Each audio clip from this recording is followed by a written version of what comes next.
ada pertanyaan dari Ibu Diana Umami ya. Pertanyaan sebagai berikut, ada dua pertanyaan.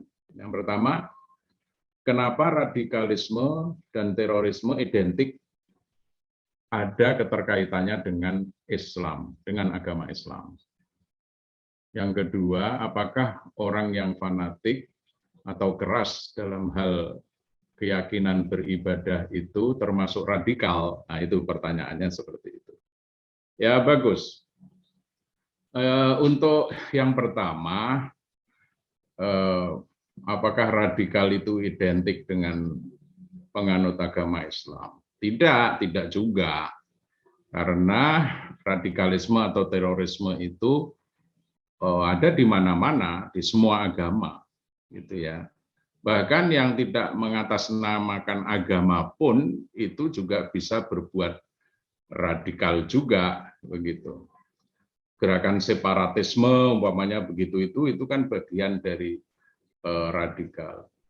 Kalau di dalam agama-agama juga tidak hanya Islam aja, di dalam Hindu ada, di India umpamanya, kemudian di dalam agama Buddha ada juga seperti di Myanmar, dan begitu yang lain-lain ya. Saya kira jadi tidak khusus untuk agama Islam ya.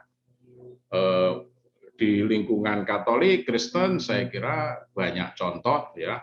Saya kira di abad tengah itu umpamanya ya. Nah, yang kedua, apakah orang fanatik keras dalam hal keyakinan beribadah itu termasuk radikal?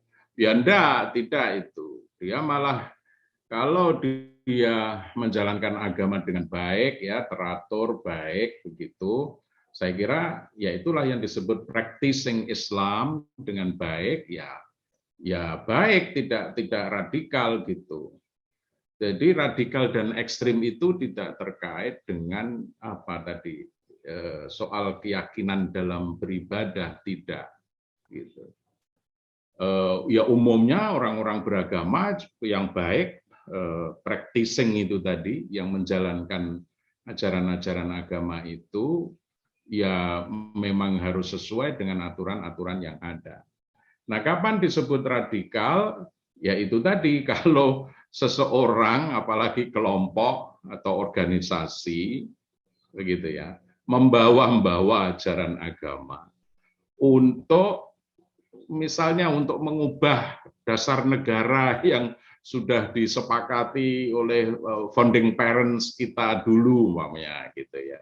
Itu saya kira jadi ketika agama dibawa ke ruang publik dengan cara tanda petik memaksa dan lain sebagainya, apalagi nanti dibarengi dengan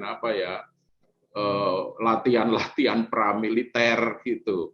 Ada juga membawa milisi, nah itu sudah radikal. Oke, disitulah batasan-batasannya. Jadi radikal itu kalau dia sifatnya di ruang publik, di dalam wilayah kenegaraan, yang tadi saya sebut bisa mengubah, berencana merubah ideologi negara, haluan negara, apalagi dibarengi dengan milisi, dengan latihan-latihan pramiliter, nah itu yang disebut radikal.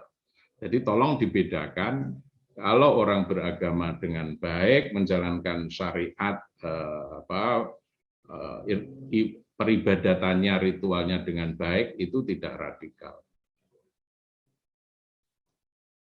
Terima kasih.